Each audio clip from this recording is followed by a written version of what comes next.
Welcome to Barnyard Language, honest talk about running farms and raising families. We are Caite and Arlene, an Iowa sheep farmer and an Ontario dairy farmer, with 6 kids, 2 husbands, and a whole lot of chaos between us. While this is a podcast for farm families, sometimes our content isn't for the whole family. So kick off your boots, reheat your coffee, and join us for some Barnyard Language. Hello, everybody, and welcome to another episode of Barnyard Language. So, the usual, Katie, what's new? What's happening in Iowa? Well, if there's a lot of background noise, it's because the guinea pigs are dying, because I haven't fed them yet this morning. It's 8:36.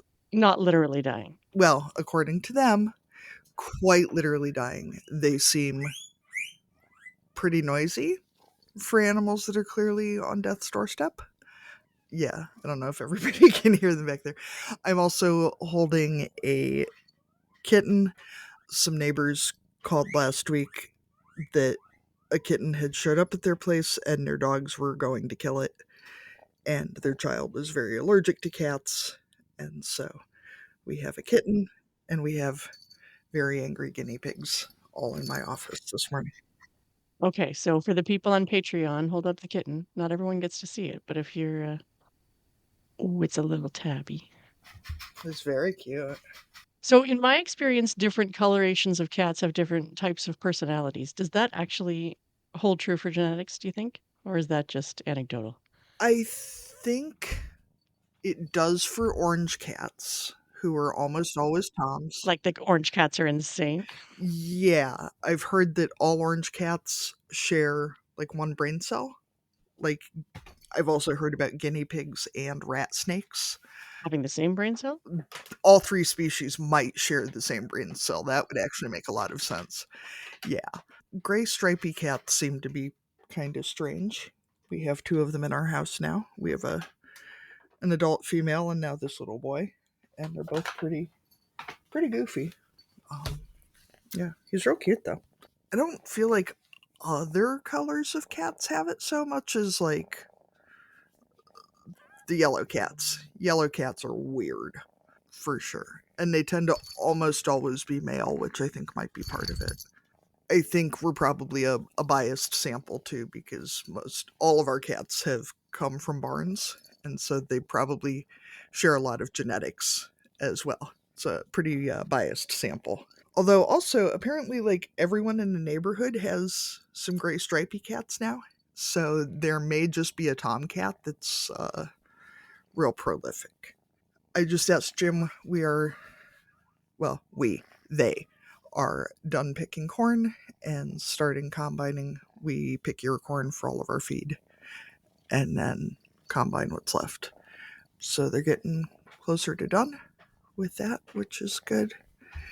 And the 2 new rams are in with the ewes and have been very busy, as evidenced by the marking harnesses. We have 1 cow left to calve, and there's the big gray stripy cat too. Just came in and clawed her way up the back of my leg, because obviously. Other than that, not a whole lot. Went to trunk or treat yesterday. That was pretty exciting. I was going to say, we're in the week of Halloween, which is a very important week for children. What are the children in your house going as this year? One of my children is dressed as the Ghostbusters. I bought him a costume. Turns out it is skin tight from the waist down, and of course it's a jumpsuit.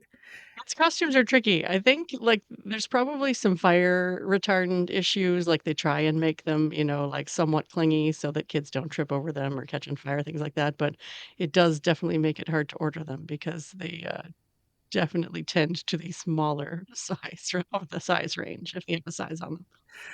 Yeah, and I feel like too there's even less attention to detail or quality of construction because it's not generally something that's worn multiple times. Yeah, that's right. Yeah, it just has to last for 3 or 4 hours. Anyway, he split the crotch seam in some overly enthusiastic candy grabbing, and today is Monday the 26th, 27th. It's not Halloween yet.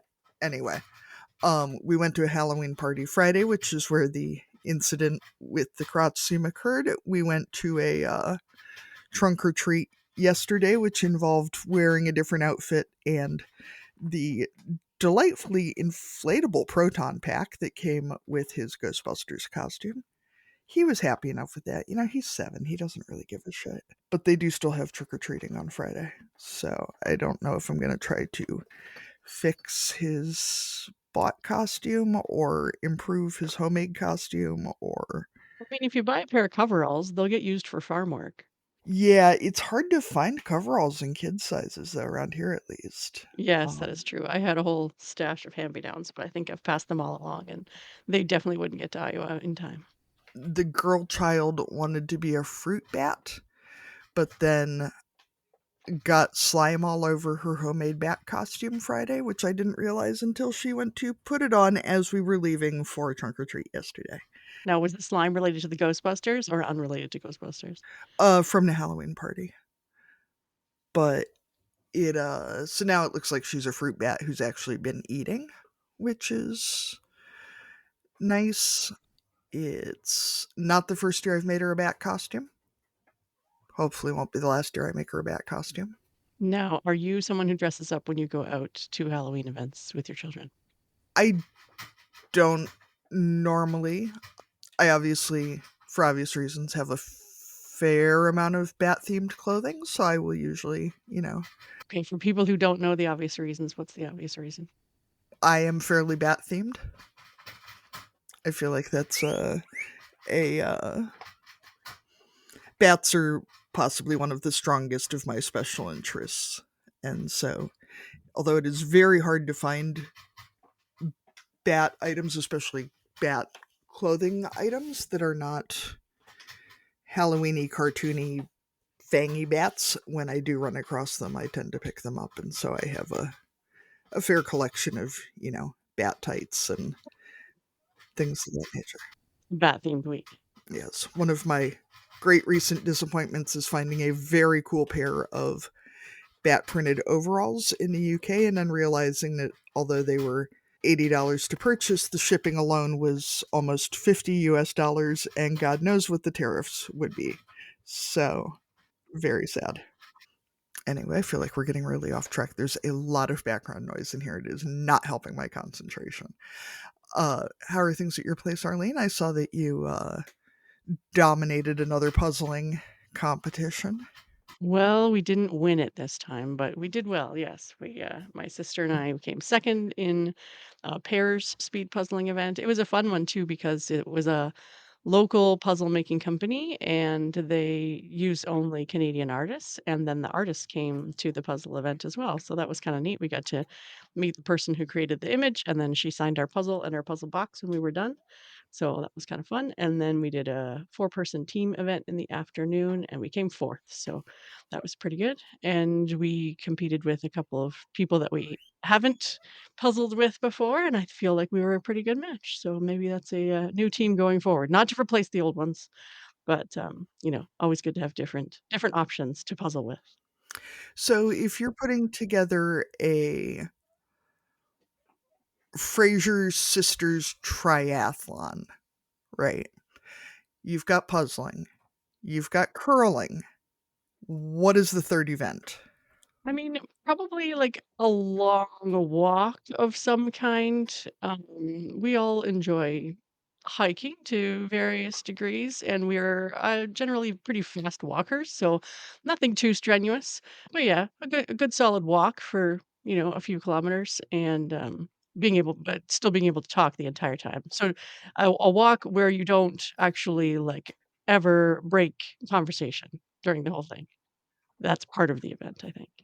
Are the speed puzzling events quite as estrogen heavy as that video yesterday looked? There were a couple of guys, but it seems to be more of a female pursuit. I mean, it looked like fun. Some of those ladies look awfully serious, which is a little intimidating. Like, Yeah, don't crack a smile. Mostly you just don't look up. So I mean, I don't even really know who's around me. I'm just focused on the pieces. Yeah. It kind of made my head hurt just thinking about trying to do a puzzle that fast. Yeah. And in farm news, the combine is also running over here, so that is good. We had a rainy beginning of the week, but corn is coming off, and I expect we'll be done in the next couple of days. So that is exciting to get the final crop off of the field. I feel like there was something else I was going to tell you about, but yeah, now I already forget. So clearly, it wasn't that exciting of a week. Must have been fun. When does the Royal start soon, I know? Is that right? Yeah, so we have a week this week and next week at home, and then the week after that we are in Toronto or driving back and forth to Toronto for that following week. So the same week as I was going to say Remembrance Day, but is it which one is you have got two? Is it Veterans Day or Memorial Day? Which one is November 11th for you? Okay, yeah, same week as that. This is, starting to think about the Royal, but still having to get a lot of stuff done before we can actually leave for that chunk of time. So the list of things is getting worked on, and we've got a scheduled date for the 4-H kids to do a packing day. The animals will go in our trailer, and then we have a secondary trailer that has the display and all of the feed supplies and all of that kind of stuff. So that packing is going to happen next weekend. The animals will get packed the morning before they leave, but everything else can sit in storage for a little bit. So. I feel like that's kind of the thing with farming is that, there's all this about on vacations that like the planning and the prep is supposed to actually be like a large part of the enjoyment of a vacation. They found is in the excitement of thinking about it. And I feel like roughly the exact opposite is true of going on a trip from a farm, is that it feels like usually I spend so much of the prep time wondering why the hell we're doing this and is it worth it. And it seems like, especially taking a bunch of other people's children on an ag related mission, to do the same thing you do at home but with more kids and somewhere else. Yeah. No, yeah, usually royal recovery takes longer than royal prep even because you go get exhausted, get overpeopled, and then everyone gets sick too because we're all, not used to being around so many humans and inside in dusty barns and exhibition spaces for days on end. So, yeah, there's not really anything relaxing about it, but it is also fun in its own way. But you need a vacation. I did have to laugh. I've been watching Outlander on the insistence of some ladies from my knitting group. I don't watch much TV, so it's not in any way a commentary on the quality of the education, the entertainment. But there was a scene in an episode I watched yesterday where one of the characters was complaining that Scotland smells like animals, but France smelled like people and was so much worse for smelling like humans. And I think that is very true. Yeah, the royal's a combination of two. Lots of animal smells and a lot of people. Yeah, the animal smells I can handle much more easily than the people smells anymore. Getting old and grumpy. All right. Well, speaking of people, why don't we introduce our guest for this week? And that doesn't like we love talking to our guests. We'll say that. It's just, more Yes. We can't smell them generally, so that does help. no, well, and more than 2 to 3 people. It gets to be a lot for those of us who don't leave the farm very often. So, we'll welcome our guest to the show. All right. Today, we are excited to be talking to Calli Williams, who's joining us from South Dakota. And Calli, we start all of our interviews with the same question. So this is your intro to our listeners. So we always start with, what are you growing? Which for most of our farmers is things like crops and livestock, but is also kids and businesses and all kinds of other stuff. So what are you growing? In eastern South Dakota, I am busy growing cattle and kids. And so the farmers want to know what kinds of cattle. So we originally started raising purebred Angus cattle, and then my father so kindly introduced Simmental cattle to my kids. I grew up with some Simmental. I am, very much in love with having a little bit of what I call chrome on cattle, and my husband was very Angus focused. So I'm thankful to my dad for gifting our sons Simmental heifers for their first birthdays, so that we could have some Simmental running around. And then with growing kids, we have 2 young boys, Jack, who is 7, and Tommy, who is 4. Those are some really fun ages, but yeah, also very busy. Um, it's amazing the number of guests who we have on who have said they've gotten livestock as, birthday gifts, wedding gifts, gifts for the kids. It seems like just a good excuse to diversify, but I mean, whatever works, right? It was funny. My son's, so our oldest son, his first heifer that my dad gave him, it was because, so my husband and I calve early. So we start January through March when it is wicked cold in South Dakota, typically. And then my parents will calve roughly, March, April, when you're looking at the muddy spring season. And my dad, unfortunately, his bull got out and got in with his replacement females, and his heifer was due to calve during our calving season. So I thought, oh, perfect. I am just going to give this heifer to my grandson. And because she was going to be due on New Year's Eve. Well, that delivery to our ranch did not get done in time. And so he ended up calving her out anyways on New Year's Eve. So then he had to move both of them over. Yep. So he had to deliver a pair. So it kind of backfired on him. But that was, what kicked off our son's cow herd. And it has just grown from there. And our son is the luckiest young man with his cow herd. It has grown. That cow has done really well for him. He had the high seller on our bull sale one year. So those are the gifts that truly are, remarkable and just irreplaceable. Yeah, that is a really cool way. And they're a bond too then between generations, right? Like he can talk to his grandpa about his cows and know that that's where they started out. And so across the country, well, North America obviously where people are farming and ranching on lots of different scales of places. So can you kind of describe the landscape or the land that you're working with in terms of where your cows are? And obviously it's cold in the winter.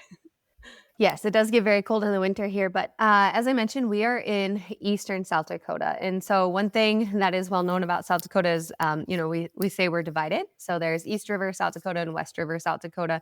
So on the eastern side, we are very much the flatland side. It is crop focused. There are quite a few cattle, but not anywhere near what you see when you go to West River, South Dakota. West River does not grow crops as well as East River, South Dakota. West River is more grass focused, a little more cowboy country. So on this eastern side where we are right now, we are completely surrounded by crops. On our little 80 acres, we are like this little haven for the cows. But the ground that we are on was originally in a CRP contract. And so that just came out of the contract last fall. And so we are slowly converting that to kind of work for us the best that we can make it, do what it can for us. So we have a little piece that has some turnips and radishes in it. So we have a cover crop when we bring the cows home. We have another piece that we use specifically in the spring. So when we are calving cows, we can get them out of the lots and, out of a muddy spot and into some grass. We are trying to utilize this ground as best as possible. So these 80 acres is home to the 70 pairs that we run here. And the cows will be here just, through the winter. And then we will take them to grass typically around Memorial Weekend. And that is all pasture that we rent for the moment. And those are pastures that are roughly 100 miles from home is one pasture. The other pasture is about 25 miles from home. So we do have to travel quite a bit to get to grass in our area. And that's just that, that difference in environment in East River versus West River, South Dakota. Yeah, that makes a lot of sense. And so for people who don't know what CRP is, can you give us the acronym? That's okay. Lots of people know, but all different kinds of farmers, we're doing things differently. So what that CRP program is it's a conservation program. And so it was grass that could not be touched. It was in a 20-year program, and it was beautiful to look at. It was incredible to see the amount of wildlife that was in there. We did have a couple groups that had the rights to hunt it during pheasant season. But that was it. There was no grazing. There was no bailing on this specific contract because we are in a wetland area too. So some contracts you can go in and graze. There is some maintenance you have to do for the sake of not letting, weeds get out of hand, those kinds of things. But it is strictly for the sake of, conserving the ground, conservation focus, those kinds of things. But as pretty as it is, I think what's really pretty is seeing green grass with black cows on it. I think probably a lot of the livestock people would agree with you. So it was a 20-year contract that just came out. So does that mean that you bought it and someone else had already had that contract in place and then you maintained it until the end? Is that the situation? Okay. Yes. So when we bought our acreage, there was roughly 10 years left within that contract. And so, in order for us to be able to utilize that ground, we would have had to buy out the years that that contract had already been in place. And so that was something we weren't able to add to the purchase price of already buying the acreage. And so we just had to stick it out, look at that ground until it finally came out of the contract. Right. So you got to enjoy the wildflowers for a few years and then you could. Yep, it was great seeing all the pheasants, and knock on wood, I never hit one, so we made it. How big is a pheasant? Like we have wild turkeys around here, but I don't think where I live that pheasants are part of our wildlife. Right, not as big as a turkey, but, pretty good size. I did hit one, on a highway last fall, and it was a few $1,000s worth of damage to my car. So there and it's a really big economic, factor for South Dakota is pheasant hunting. We're coming up here on the second weekend of October is pheasant opener, or I believe it's October 18th this year. And we're just a few miles from an airport in Mitchell, South Dakota, where we will have private jets coming in like crazy with hunters. So pheasant season is a really big deal. Wow, yeah. Yes, yes, and they are a beautiful bird. But I do, like I said, I prefer seeing the black Angus cows on my green pastures. Yes. They can share with the pheasants. Maybe the pheasants can hang out in the fence rows or something. Yes, we still have them. So Yes, that's right. So you mentioned that your dad had cows, so I'm guessing that you have a background in agriculture, but what is your and your husband's background when it comes to starting a farm and where you guys came from originally? yeah, so I did grow up on a small cow calf operation. I was very active in 4-H and FFA. My dad was a ruminant nutritionist at South Dakota State University in Brookings, South Dakota. So he did a lot of research on, the diets for cattle, in addition to implants. That was kind of his baby in the research world. And then my mom worked with the Animal Industry Board on the food compliance side. And so that kind of ties back into something we can visit about later with what we do on our ranch. But my husband is who truly makes us the first generation ranchers because he grew up on the lake in Mitchell, South Dakota. He had no agricultural background, but he had some friends in high school that were already a part of the purebred seed stock business. And he would simply spend time at their place after school, really got into not just driving tractors and bopping around on the farm, but he would be out there for calving. He would be out there helping get ready for their annual sale. He would travel with them to the Denver Stock Show, and he fell in love with it. And they gave him the opportunity to start buying cattle. And so, you can't exactly have your cows in your backyard when you live on the lake. And so they let him keep those females that he was buying on their operation, and things just kind of escalated from there. But I think it says a lot about the beef industry because the more people he met, the more people he not only learned from, but the more people that gave him opportunities to continue buying cattle and keeping cattle within their herds until he had a place to call home. And so it was when we met at the South Dakota State Fair that it is, it's a story I tell that it is such a South Dakota pickup line where he had asked me to show his heifer. And yeah, of course I said yes.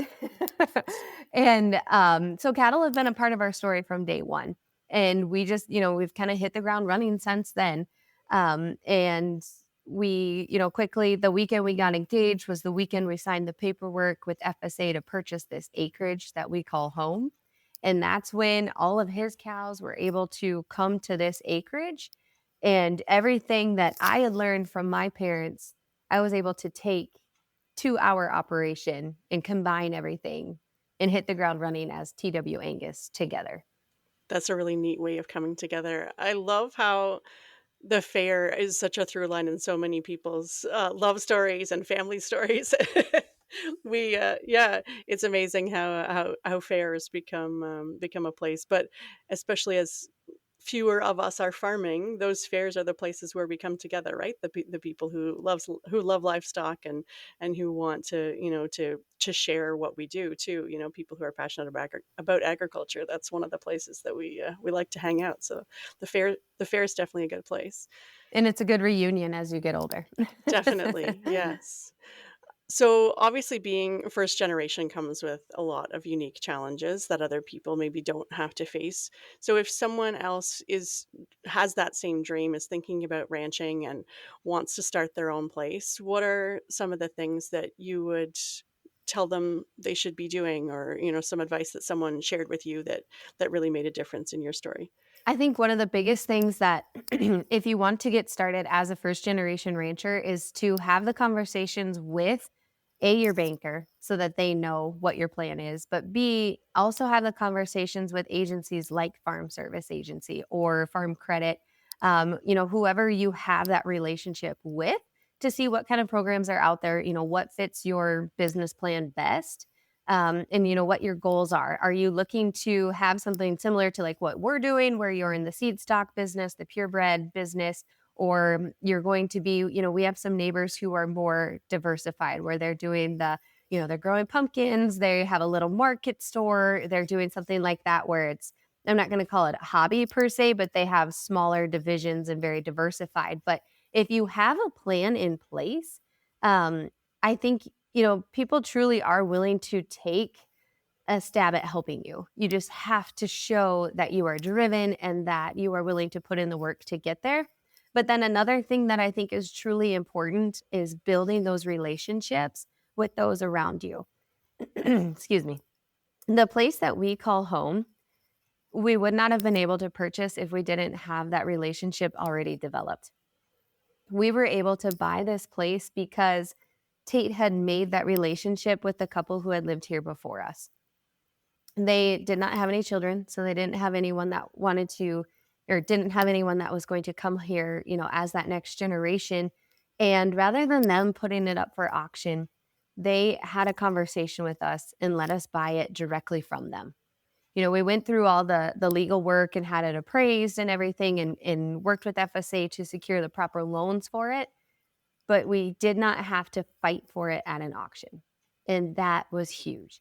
And if they hadn't, taken that bet on us, I don't know where TW Angus would be today.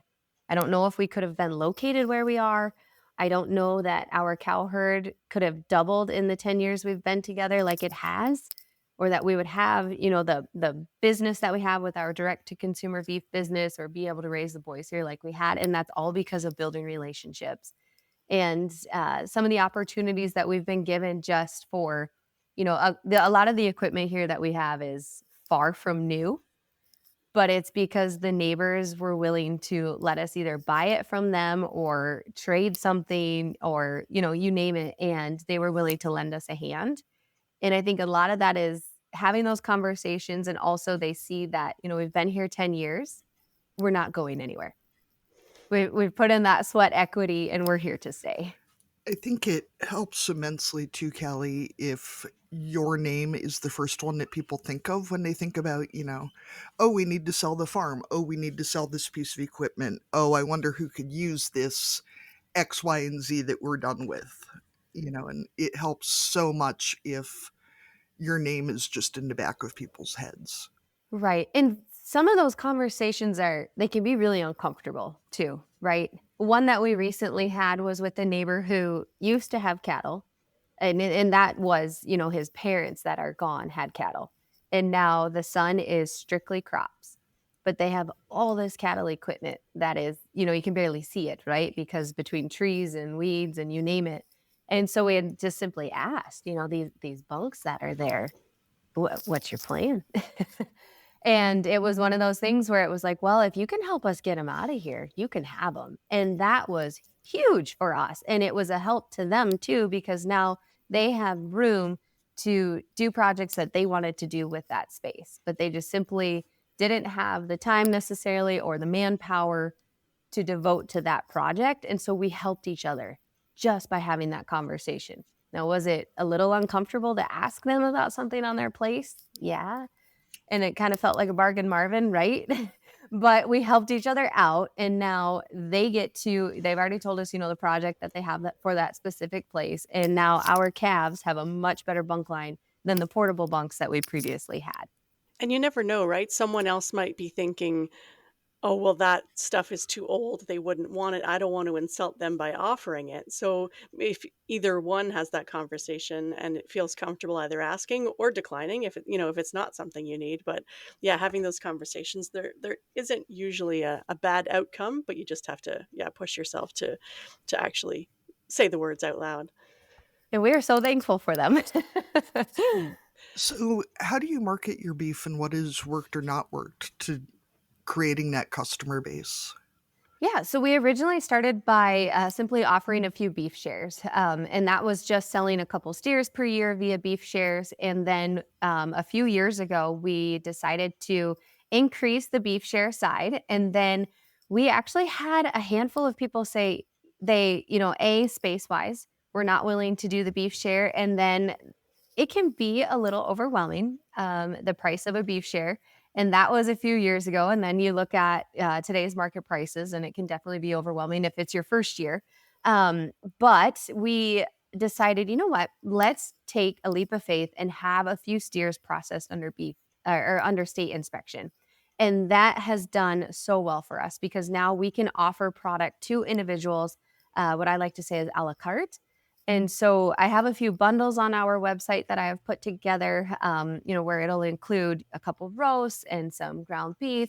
But then otherwise, people can come to us and ask for specific cuts, and we can sell that to them individually. And so we market that through social media. We have it listed on our website. Because we have our our beef processed under state inspection, we cannot ship it across state lines, but that is okay with us. We are very, very fortunate to have such an incredible local customer base that we at this point do not need to worry about shipping across state lines. And that is something that is also very expensive to do. So we are, like I said, very thankful to have such great local customers. We will sometimes travel to the Brookings or Sioux Falls areas, which is roughly an hour from our ranch. That is, where we have family. And so it's just simply when we're going home to see relatives, we will promote it on social media. And soon enough, our luggage is very small because the car is full of boxes making those deliveries. But it has worked really well for us. We had previously been selling our steers at the local sale barn, and simply based on our cow herd size, when we would take those steers to the sale barn, we simply did not have enough steers to be getting the value that we thought they were worth. When you take only a handful of steers and you're not filling someone's pot or someone's order, they're not always going to get the dollar amount that, you think they are worth. And so this was something that we were willing to try and do. It was that upfront cost of feeding them out rather than selling them in the fall shortly after weaning them, but we thoroughly enjoy it. As I mentioned, with my dad being a ruminant nutritionist, he gets to, work with us to develop the diets for those steers. And then my mom having her career with the Animal Industry Board on the meat inspection side, I think she enjoys having a hand in, helping us with which lockers to go to and keeping her eyes on, the packaging and all of that. And then personally, as someone who really enjoys marketing, it's been fun to figure out what are the cuts that our customers want. What works well here.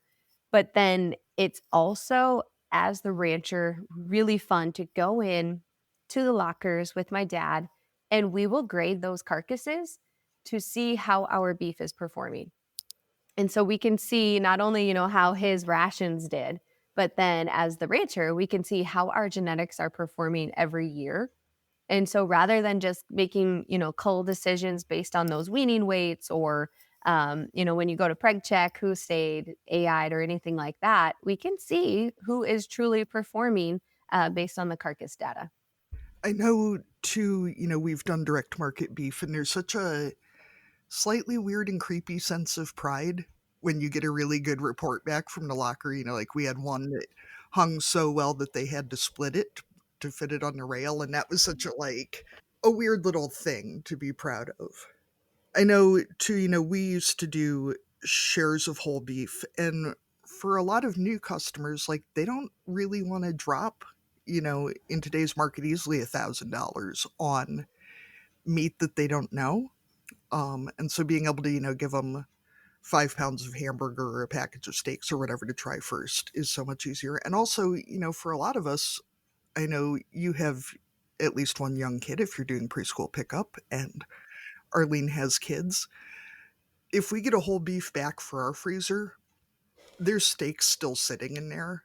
They're beautiful steaks, but I can't, I guess I could, but I'm not going to put those steaks in the crock pot or the oven, so we're solidly ground beef and roast and maybe some like stew meat or fajita meat or whatever. So for us, keeping the steaks for ourselves is kind of wasteful because we're not going to cook them.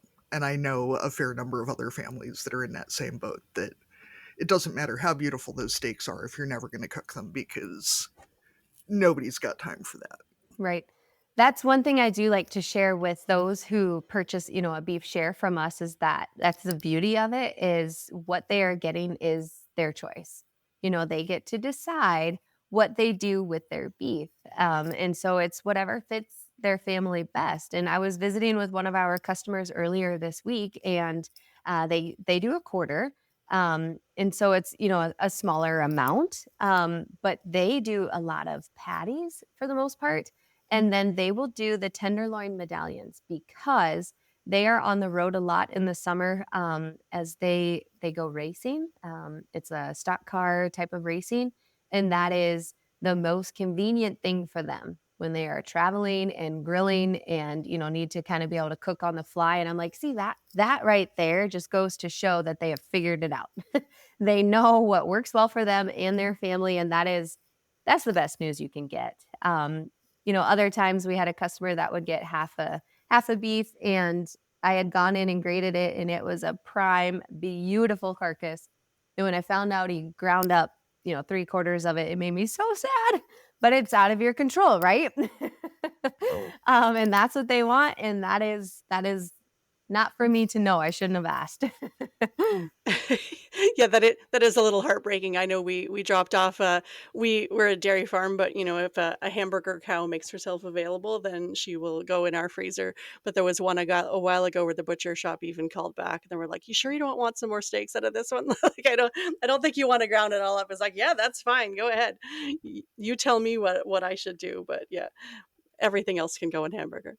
I will say, when we've, split a steer with somebody, that occasionally we will say, talk to them about, can we give you all of our steaks and we will take X amount of ground beef, because it does hurt my heart to grind good steaks into burger, but we're not going to eat them. So Yes, that is a big reason why we do go in and grade, though. And so we stress that a lot with our customers on the inspected side is, our highest quality is what we make sure is, those high value cuts. And then even our grind is something that, we keep on the higher value end, but we want to make sure that, like last night, we just enjoyed our first tomahawk from a steer that had graded prime, and oh, it was divine. And so that is something that is just an added value. It's something we don't have to do, but like I said, it's a little bit to pass on to the customers, but it is honestly more so for us. So that we know that we're getting better every year, and it's not just, looking at the cattle phenotypically, it's looking at them on the other end. We're getting to see how they're performing carcass wise, how they're performing with the rations, rate of gain, all of that.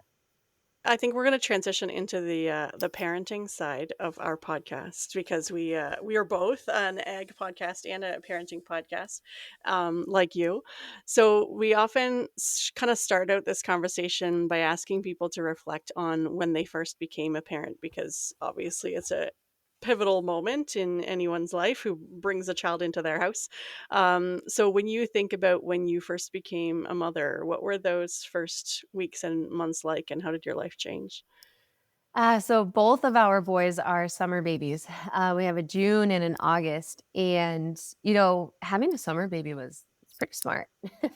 Being able to enjoy maternity leave at that time, I was working an office job when I had our oldest son, and so I spent the summer outside. It was great. 4th of July, all of those things. And, with our firstborn, I just remember feeling like I could do it all.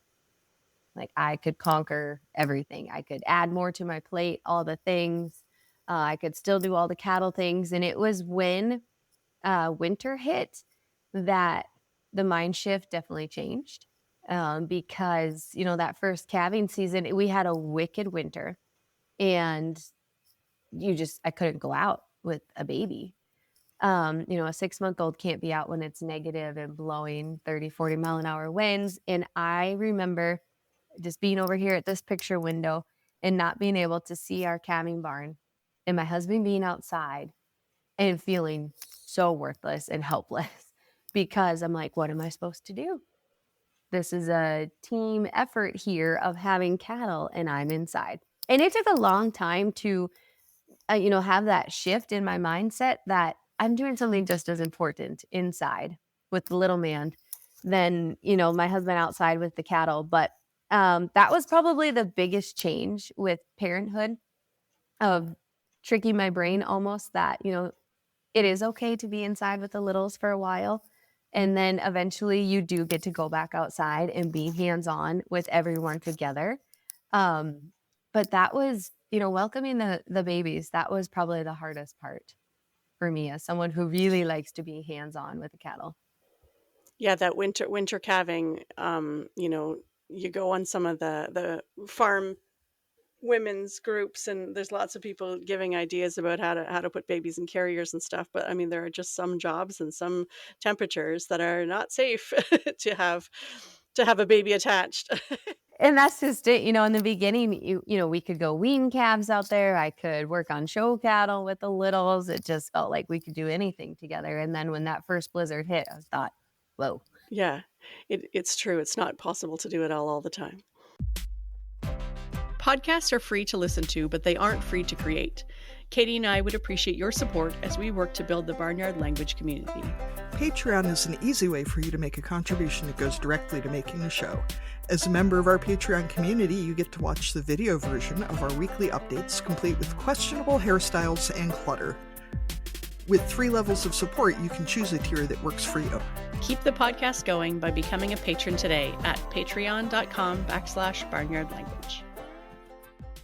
Calli, too, I assume the winters in South Dakota are Iowa adjacent, at least. And for me, it was the ice rather than the cold. That just like wearing a baby in a carrier and walking on ice is not something I will do.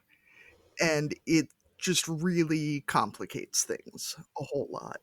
But it was a really nice sense of understanding to start doing this show and realizing how many women had that experience of watching out the window as everybody else went out to do stuff and you're in the house with the baby, which is hard to feel grumpy about because you made the baby and hopefully you love the baby, but still, you got shit to do.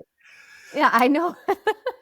It's just a different job, and it's just have to realize that. Yeah, and that's important too. It's just it was almost like a guilt of not being out in the elements helping. So I was looking at your social media, and was it last year that your husband had a farm accident? Let's see. Coming up here in November, it will be 2 years now. Okay, so I was just wondering if you were willing to talk about maybe even not the specifics about what happened, but how your family coped with that situation and how he's doing now. Yeah. So he's doing really well. We'll start with that. We were very, very fortunate that it was in the big picture pretty minor. So I will say what had happened. It just kind of put things into perspective. But we were all out doing chores together. It was a school night for our oldest.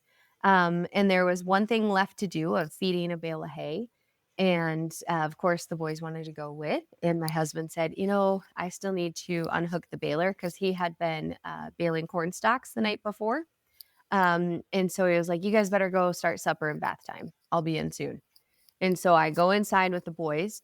And for some reason, I was kind of dinking around and hadn't started that. And I was getting the boys settled. And I hear my phone ring and I answer it. And it is just my husband saying he needs help. And I can hear the tractor running through the phone. And so I told the boys, just mom's got to go help dad, stay inside. And so I go running outside and I can see the tractor and baler still connected to one another, but I don't see Tate. And so that my heart just sank. And so I get around to the other side of the baler. And on the side of the baler, where this tensioner is, he had been working on tightening it because the pickup on the front of the baler where it would pick up those corn stalks wasn't working properly. And he had just tightened everything. And of course, PTO was on, and because he was making sure it was tight. Well, the belt had caught his glove and brought his fingers in. And so his hand was completely stuck in there. And we had to figure out how the heck to get him out. And so turned off the PTO. And once we got that off, it was at least done running over his fingers. But because he had just tightened it, and my husband is a full-time mason for his family business, he is extremely strong and a bohemian. So we'll say he is stubborn too.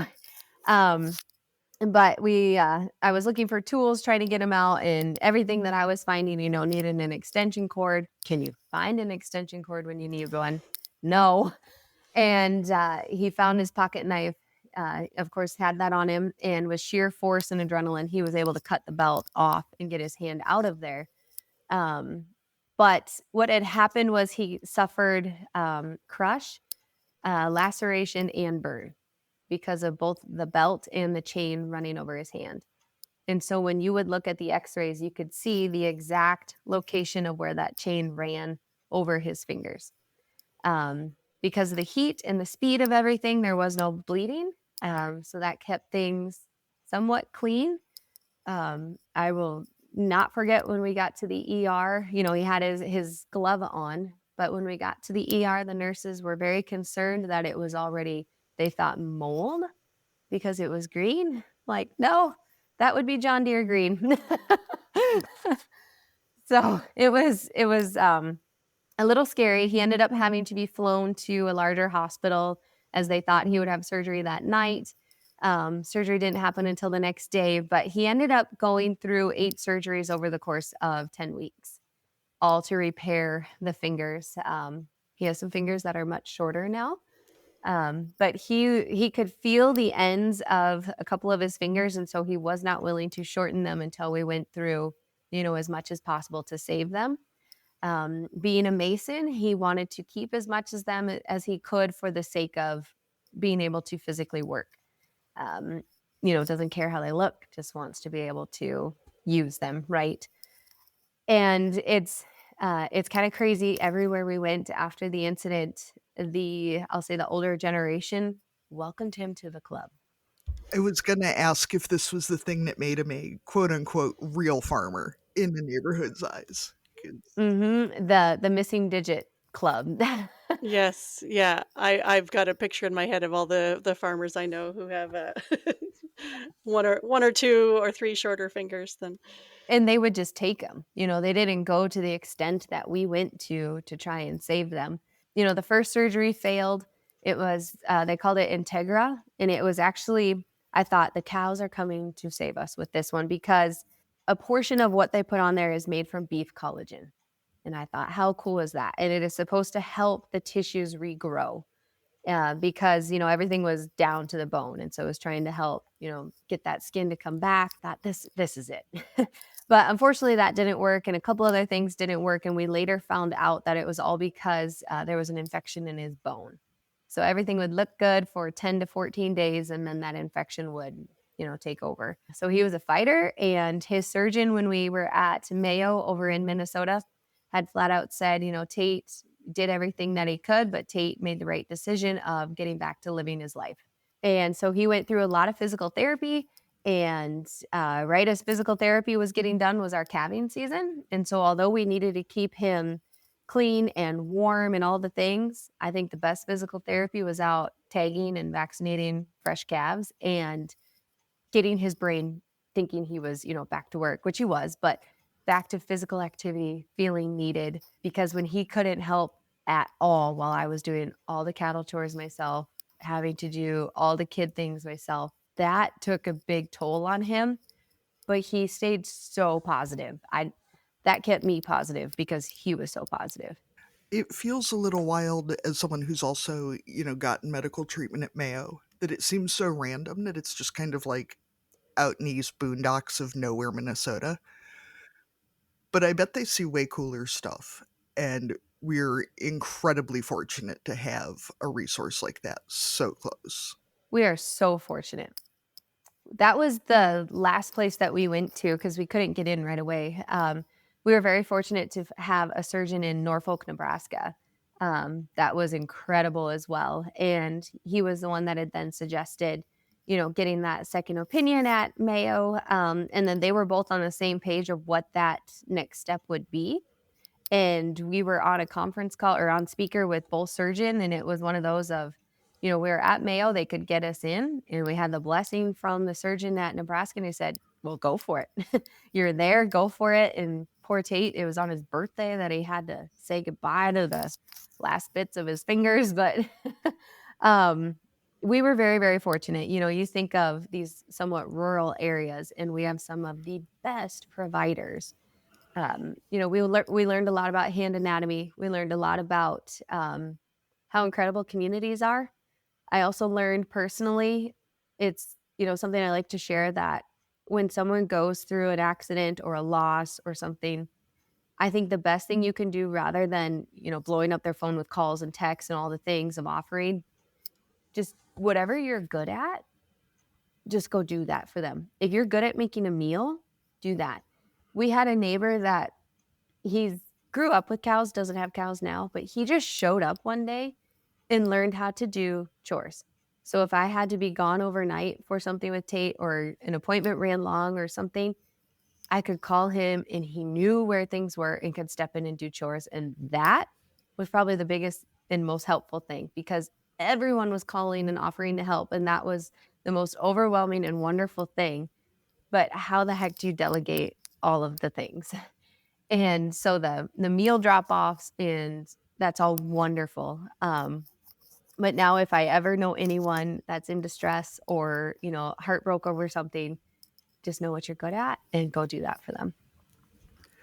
I have to say, Calli, when you were telling that story of your husband's accident, the smaller the opportunity for injury got, the less horrifying it was, because I was really worried you were going to say he had been, run over or actually stuck in the PTO. So it feels bad, but as a farmer, some fingers, it's horrible, but it's not nearly what it could have been. No. I'm impressed that he let you cut the belt, though, or that he cut the belt, because I know what farmers are like about having to go get parts. Well, that too. Yeah. But then also just knowing Tate, the man is, like I said, he's an ox. So the fact that he could cut that, nobody was surprised. But even, saying that the accident was with a baler, a lot of people immediately think, in the back of the baler or something. I'm like, no, he was on the side of the baler working on the tensioner. But no, we are very, very fortunate that, it was what it was. It was still a very long road. It is wild to me what he had to go through simply for 4 fingers. 8 surgeries in 10 weeks. That's just crazy to me, but he was a trooper. And we, like I said, we were very thankful for all of the surgeons that helped him. And I do truly think, his positive attitude had a lot to do with it. I could see how someone could get so down in the dumps over being stuck inside during, winter and the start of calving season, and not being able to lift a hand, especially with kids. You have 2 young boys that want to roughhouse and play with you. But I think, his positive attitude played a really big role in the healing process too. When I think too with fingers, especially, and for someone who needs them for work, both with cattle and with masonry, is that fingers are little and delicate. And when you're talking about, cut, burned, and crushed versus just amputating at the elbow, I would assume is a lot more straightforward than trying to put fingers back together. Yeah, it was, every appointment we went to or every consult we had, they would just say how unique this case was. And like, oh, we wish people would stop saying that. We just want to be boring.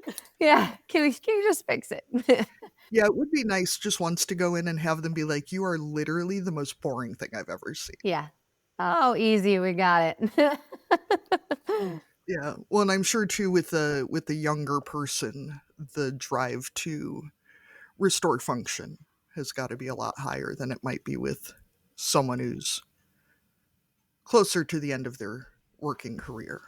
Mhm. And And I will say it was reassuring that two surgeons said how important it was to have a lot of protein after the surgeries. So we were like, oh, we can do that. is he your best advertisement now? Yes, yes. So it was really nice to hear that directly from a surgeon before they realized, what we do. So that was very nice to hear.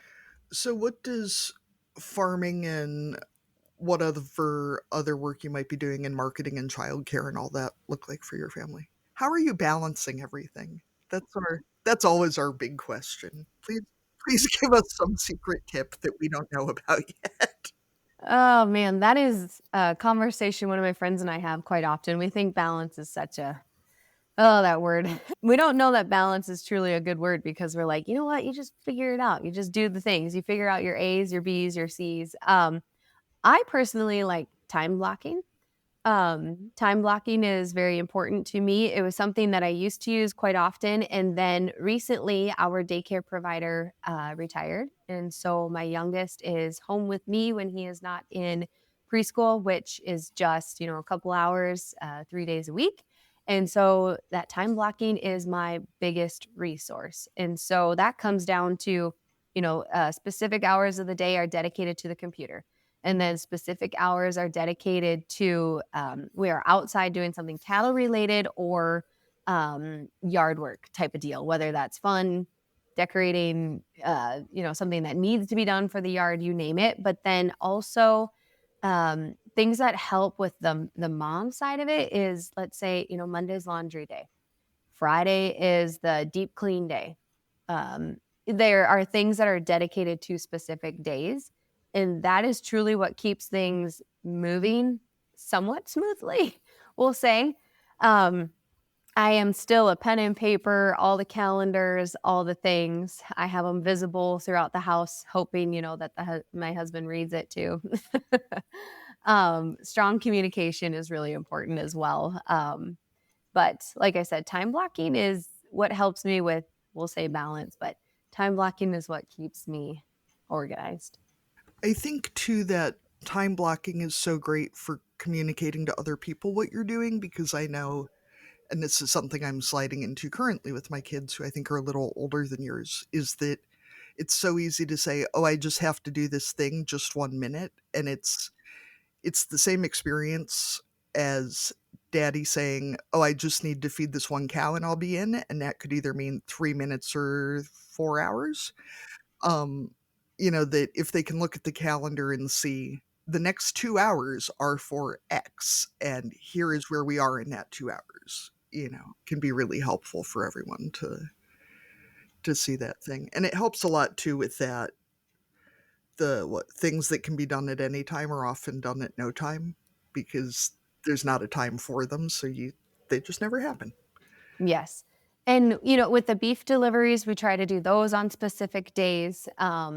And what else? There's just things that we try to dedicate to specific days around the time blocking as well. And so I think it's just kind of like a weekly rotation, just like you would do if you were in an office.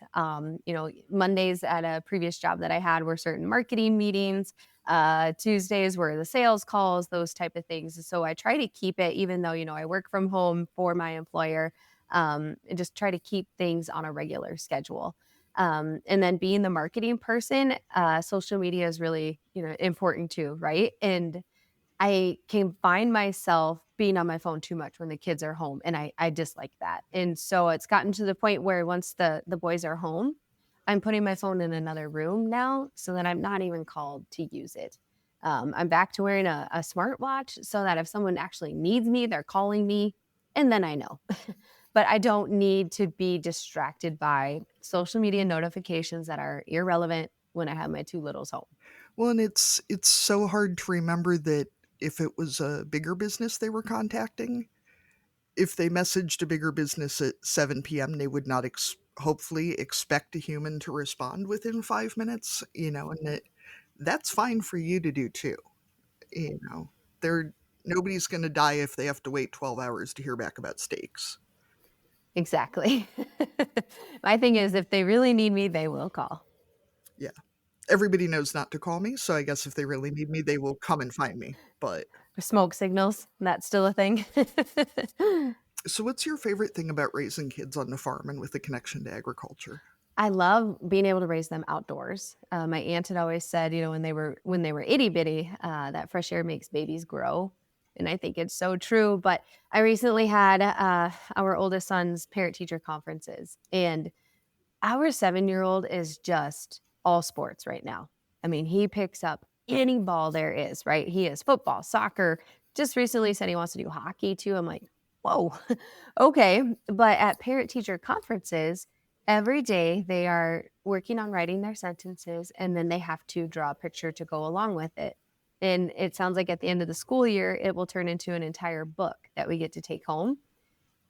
Every page, minus I think there was one because it was about swimming, was talking about how much he likes his cows and the things he's doing with his cows, and just this big heart of gold kid that wants to do everything with his friends and his bros and sports.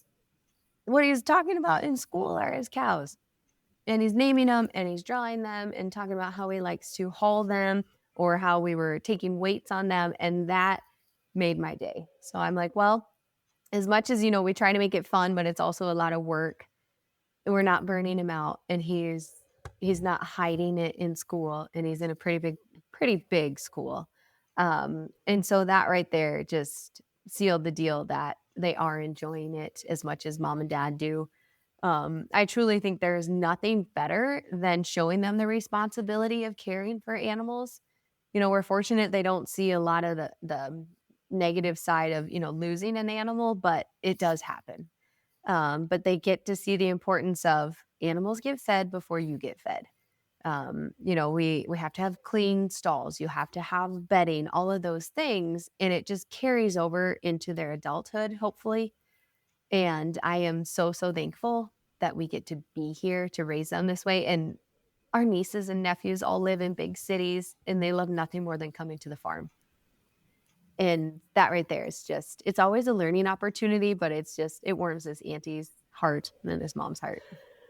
I also love seeing kids' drawings of livestock. So I would it'd be so cute to see how his cows change over the course of the year too, right? And it's like, oh, that's a preg check drawing right there, or what? Yeah. A lot of it so far was trucks and trailers. And I'm like, well, you do have to spend a lot of time in the truck, but Yeah, you'll see the year on the ranch going through his journal. I'm excited. And a lot of it did include like the cousins coming with us. So it said, I like to haul bulls with my cousin Trace. Like, oh, I love it. So on the other side of things, what is your biggest parenting struggle these days? Parenting struggle would be that transition we have of keeping my youngest home and trying to get all the things done. But parenting struggle probably, feeling like doing the most with both of them. It's just they are so different right now. And, how do you get to do enough one-on-one with each of them seems to be really hard right now. I've been called lately to try and find a way to have more one-on-one time with each of them. Having my youngest home with me, he and I were ones that, really butt heads. There's just something about my youngest one being so spicy. And now with him being home, he and I really clicked. And so then when my oldest comes home from school, the youngest is filling him in on all the things that we did. And it used to be the other way around, right? So I almost feel like I'm making the oldest one so sad that he's missing out on all the fun stuff that we did around the farm while Big is at school. And so it's felt kind of like some guilt there. And so just really feeling called to figure out a way to do more one-on-one things with my oldest. But I think I hope that's something that other parents feel too sometimes, of just kind of missing their oldest. But Yeah, it's definitely. I've got 4, and it's hard to divide yourself up, and also find time for all the other things that need to happen, and their connection with you is it's not fragile, I won't say that, but, like, you feel it when you start to feel disconnected from your kid, and yeah, that's a hard one to figure out. Yeah, I was thinking maybe that's what it is. Like it's just it changes. What is a piece of parenting advice that you would want to share with another parent that you've either learned along the way or someone shared with you? Okay, I will say my advice to anyone is to take them with you. I have always enjoyed taking our kids with us. It makes it harder, but I have never regretted doing it. Versus, there are some days that I think a babysitter, when you're out to go do something cattle related, is 100% worth it, safer, you name it. But they learn so much by coming with you.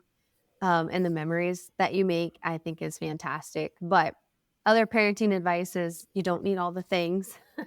Less is definitely more.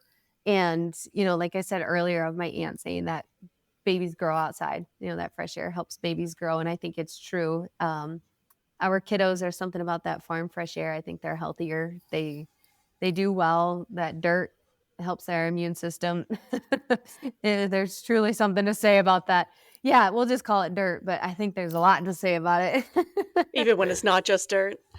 Yeah, and truly trust your mom instincts. Moms always know best. We ask all of our guests, if you were going to dominate a category at the county fair, what would it be? And categories can be real or made up to ensure that you win. Oh man, I'd have to go back into beef showmanship. I lived and breathed for that. That was always my favorite though, because growing up, I showed what we raised. And that was something we took a lot of pride in. And it's funny, my dad tells a story that the year that he bought their first 2 cows was the year that I was born. And he had said that, he knew the quality of cattle that my mom would want me to show in 4-H. And he was like, there's no way I'll ever be able to afford the quality that my mom would want me to pull in the show ring. And so he thought, well, I have 8 years to get going on this. And so we did really well. Like I had an awesome 4-H career. I am very, very thankful for all the hard work that my parents put into it. But then no matter, what the judge did with your cattle, showmanship is where you could, put on some smokes. And there was one year I remember winning 3 different breeds of showmanship. And it was awesome just to be out there with what I'll call the big dogs. And my parents are itching for the boys to join 4-H. I can tell. They just keep asking. I'm like, remember, they have to be 8 by January 1. We're not quite there yet. Yeah, just a little bit longer. Yeah, so I'm nervous for the kids to get to 4-H age. But I would love to just go back in the ring and do that again, but maybe not. We'll get a little too old. That is not true. Someone has to show those big ones, right? Yeah. So we market our cattle at the Black Hills Stock Show, and it's always fun. But I am really excited for when it's time to hand over the reins to the boys. Yeah, there is something about watching your kids in showmanship. My boys are not into it, but my daughter is passionate about animals, and she's an avid show person. So we have another big show coming up this weekend, and then the Royal Winter Fair in November. So there's still a few more times to see her perform this year. So we will move into our cussing and discussing segment. And if you're a listener and want to submit your pet peeve, you can go to our SpeakPipe or to our email and submit yours. Katie, what do you have to cuss and or discuss this week? I'm actually going to say beef showing, oddly enough. We were at a show a few weeks ago for our preferred beef breed. And the judge, who seems like a lovely young woman, and I understand that she was judging more for showing or confirmation rather than production, perhaps. But she chose an animal that was narrower in the back end because she, and I quote, likes her ladies to look like ladies, and this one was more feminine. But I want a cow with a big ass, to be honest. I want solid birthing hips. I want that calf to fall out when she sneezes. And the fact that I'm still thinking about this like 3 weeks later, and I know I will be thinking about it for quite a while, is just a little wild to me, that I'm like a little bit personally offended that she chose an animal. Is it because she used the word ladylike? Is it the patriarchy? Yeah, that she's judging who can be ladylike based on the size of their butt. Just that I would have picked a different cow because I would have picked the one with the bigger butt. But I mean, I get, that's her prerogative. They didn't hire me to judge. You were not the judge that day. That judge that day, that's her ring, right? That's her prerogative. Callie, what do you have to cuss and discuss today? Oh, that's a tough one. But there's been some things on social media that are driving me absolutely bonkers. And it is one of those things that is making me put my phone away. And it is the keyboard people that come out, and it just drives me nuts that they think social media is a place to come after others. And it's coming after someone that I know and not dropping it. I just don't understand why people can't move on. It's been a lot of time has passed since something has gone down, and just won't get over it. And so those kinds of things just drive me absolutely insane. It's like making it a soap opera, and it doesn't need to be. And so, it's having hurt feelings over something, and it's career based, and they're still plastering it all over social media. And it's not politics.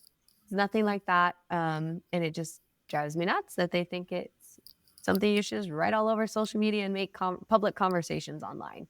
I'm like, those are things you could have in person.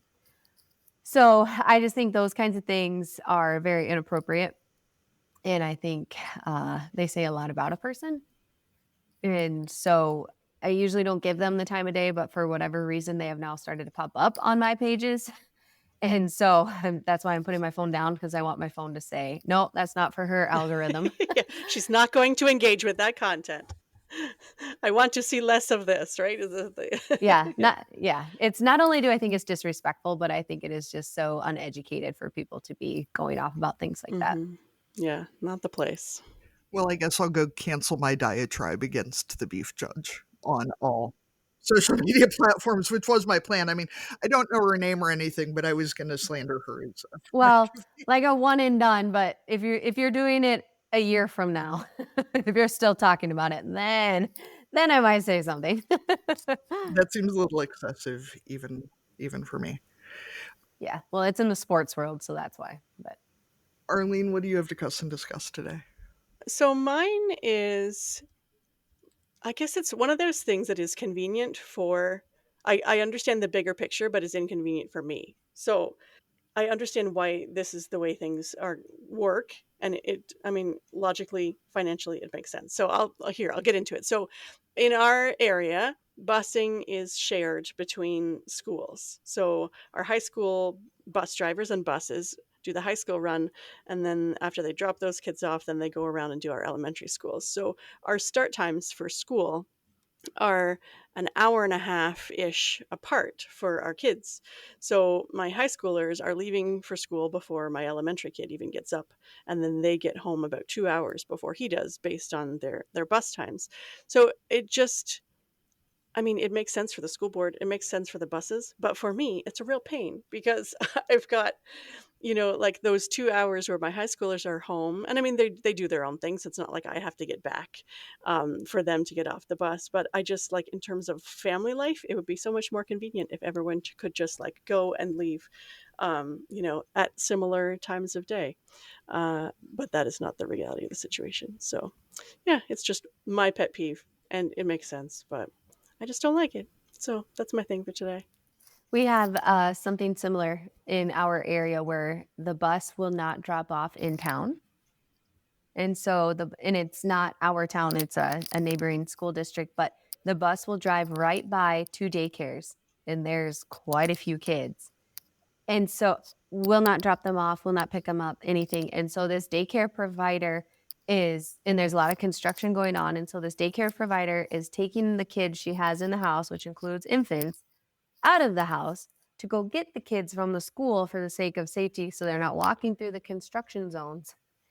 Right. Yeah. And having to figure out car seats and all of that, the logistical. Yeah, and she's like, what am I going to do this winter? Like, oh my gosh, that doesn't seem... Yeah, sometimes rules just don't make sense for the people who have to live with them. Well, we want to get Callie on her way for a preschool pickup. So, can you tell our listeners where they can find you online if they want to follow you on social media, or if they live nearby and want to buy beef or want to talk to you about cows? What should they be looking for? Well, if you are swinging through Mitchell, South Dakota, home of the world's only corn palace, Ooh. yes, let us know because we're just a few miles north of there. You know what? I did not know the Corn Palace existed, but I went to Legoland with my kids this summer, and there was a Lego recreation of the Corn Palace. So now I saw the Lego version first. Now I'll have to go see the real version. Very cool. It is pretty neat. My husband jokes it's the world's largest bird feeder, but it is actually really cool to see in the history of it. But like I said, we are just north of the world's only corn palace. But my social media is simply Calli_Williams. Easy enough. I go by the Millennial Rancher.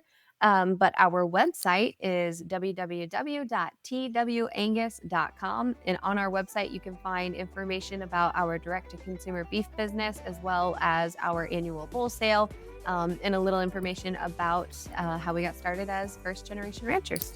Thank you so much for joining us today. It was great to have this conversation. Thank you. It was nice to meet you both. Thank you for joining us on Barnyard Language. If you enjoy the show, please support us on Patreon with a donation. Big thanks go out to our show editor, Krista Paffrath at the Rural Podcast Network. Please rate and review the podcast wherever you listen and follow the show so you never miss an episode. If you want to connect with other farming families, join the private Barnyard Language Facebook group. We are always in search of future guests for the podcast. If you or someone you know would like to chat with us, get in touch.